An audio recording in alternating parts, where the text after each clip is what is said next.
Hi, I'm Andy Schmuckler. I'd like to assert that it is crystal clear that liberal America has failed politically on balance over the last some years.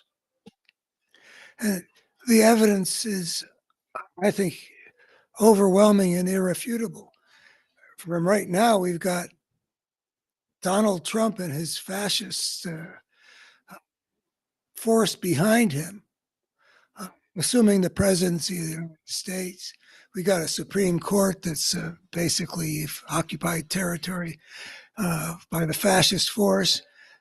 We've got Republicans at the moment controlling, being a majority in both houses of Congress. And this is all not just normal political stuff of conservatives and Republicans versus Democrats.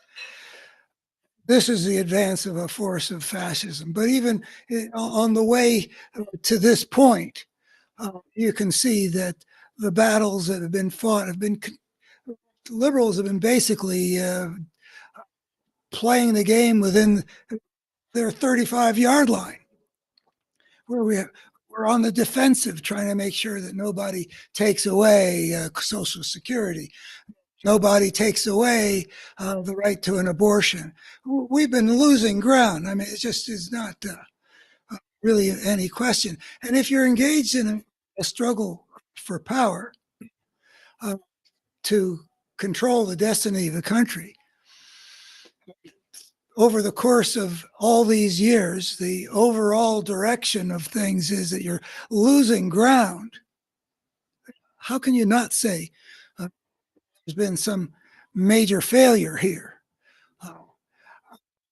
Not necessarily at the level of should have said this instead of should have saying that, but something was fundamentally wrong for us to get to the point where a fascist force may have the neck of American democracy firmly to be throttled with their hands around its throat.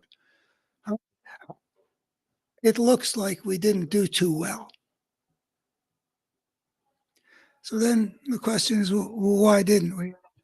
In this painful time when we've lost this must-win battle, the election,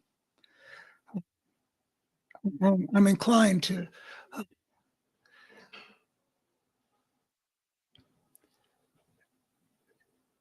say that liberals have failed in several different ways that have to do with understanding, that have to do with some kind of intestinal fortitude that's willing to go toe to toe.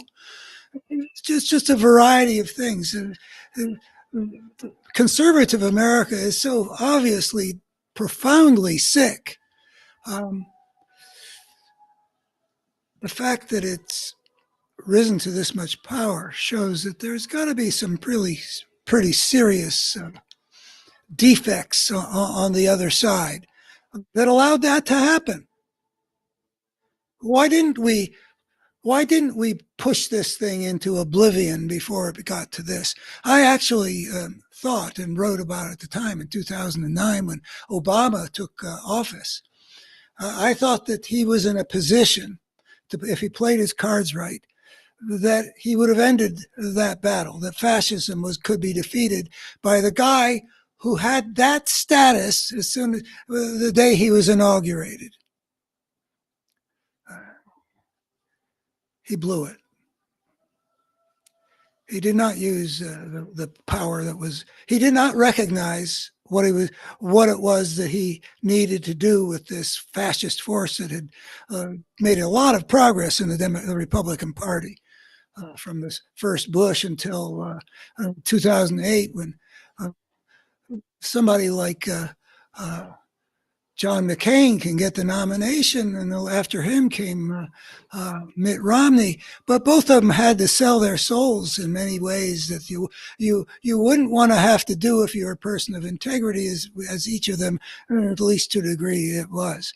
But they were already. It was already a lot of craziness in the Republican Party after W had become the leader of that party, and the Democrats didn't pay any attention to the fundamental change that was taking place. There are various reasons for that. And connected with it, there's one other thing that I'm wondering why liberal America wasn't more concerned about what was happening to their countrymen on the other side of the liberal conservative divide. And I'm in a position to testify about that lack of interest. In the very early 90s, I discovered that Rush Limbaugh was this guy, just happened upon, and I was just so, it was so disgusting what he was doing. And to find out that he was so popular already, I hadn't heard of him. He took over he was 3 hours a day on a station in Washington, D.C., where I got my radio programs from that time.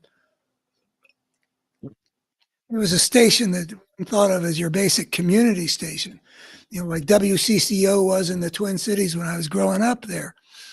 But here's this essentially, but this toxic, fascistic message coming across 3 hours a day.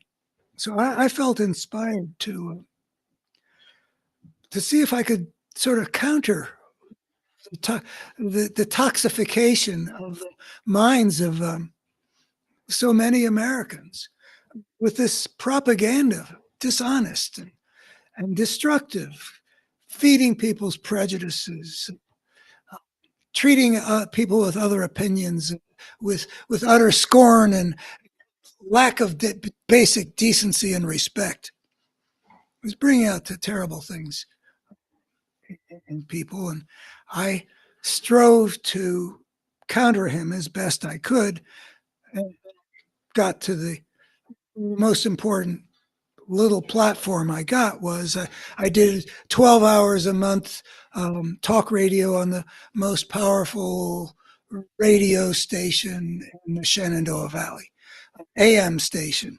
So that was what I was able to get, and I wasn't any big radio phenomenon at all, and I kept striving for can I find a bigger platform, because this guy Limbaugh is really poisoning a lot of people. I would deal mostly with gatekeepers who had it in their power, or more or less, to, if they wanted to, they could give me a larger platform where I could try to counter the poisoning of the American mind. The station I was appearing on also had Rush Limbaugh for 3 hours a day. So they were getting 12 hours a month from me at my zenith. And they were getting whatever it is, 60 hours a week of Rush Limbaugh at better times of the week too. So, but I'm not complaining. I got to do work I believed in, but I did try to get a bigger stage, and that's where I discovered in the liberal world, there wasn't an interest in what was going on with people who were on the other side of the political divide. I had a couple of liberal gatekeepers in telling me that they weren't interested in signing me on to do some radio show I was proposing to do out of their station. Rush Limbaugh's audience is not our concern. Those are the exact words, I believe, if my recollection is to be trusted. This is from the 1990s. And I think the equivalent from another liberal gatekeeper. And it's always stayed in my mind as indicative of something. And the consequences, I think they've been enormous. It was our concern. Those ditto heads, do you suppose they voted for Kamala? I mean, we've got this second Trump presidency by a small margin, and surely those tens of millions of ditto heads have played a role in handing so much power to something so broken, but they thought it wasn't their concern. Why? Why was that? I mean, is it got to do with just, oh, my only concern is I'm running a radio station. I got to look out for my audience and you know, my listenership, my revenue. What is it, or is it something more? Because I think it is something more. Because I've continued to try. Um,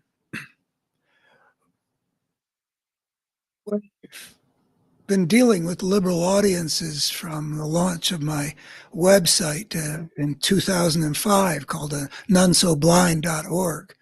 I had a liberal audience, and I continually wanted to call attention to the need to fight over the hearts and minds of our fellow countrymen on the right.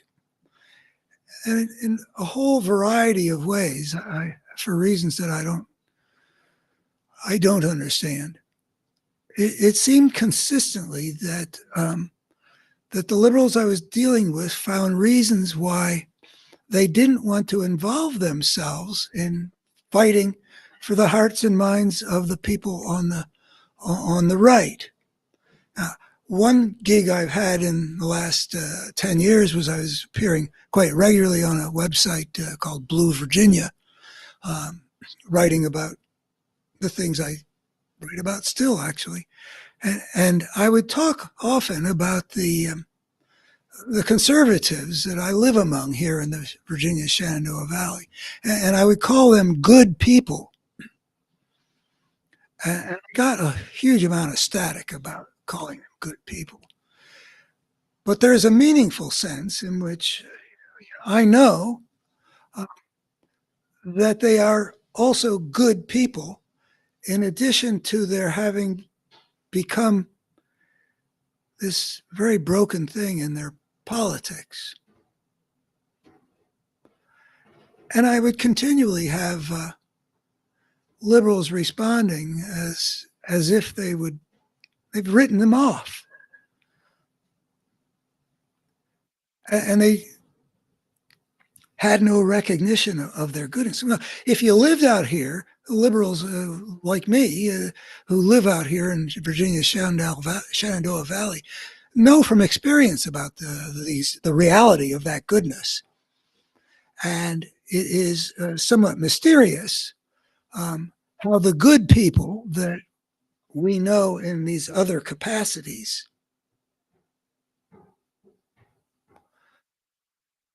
have embraced this opposite of good thing in their politics.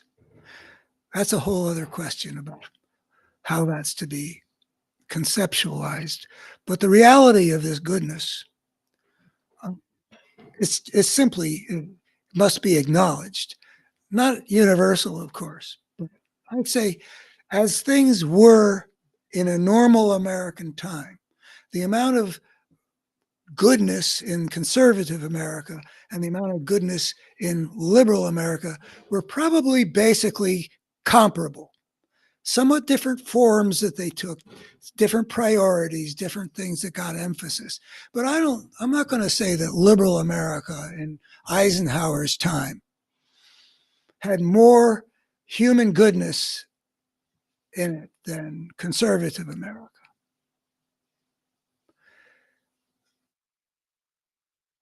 Something got changed in the politics. I've struggled for understanding that. And I'll be back to make another video about how the goodness and the evil can somehow coexist in the same people. But in any event, we have paid a huge price for thinking that Rush Limbaugh's audience is not our concern. we may not get our democracy back. And if we are going to get our democracy back, we've got to understand, how do we get those people who used to be good conservatives, supporting people like Eisenhower, maybe Mitt Romney, to become what they are right now?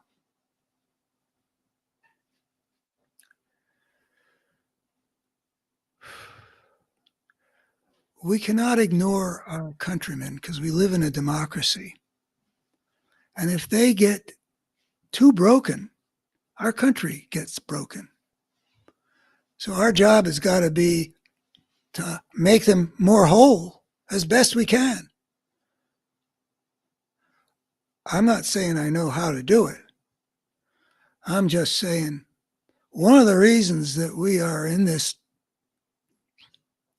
frightening situation is that we didn't bother when the propagandists of the right got to work to make sure that they were not won over to the point where in 2024 we end up with a guy like Donald Trump getting more votes than a candidate like Kamala Harris. That's huge. That's a function of a huge number of Americans that liberal America forfeited when it should have fought. Thanks. Bye-bye. abetterhumanstory.org is my website. A coherent picture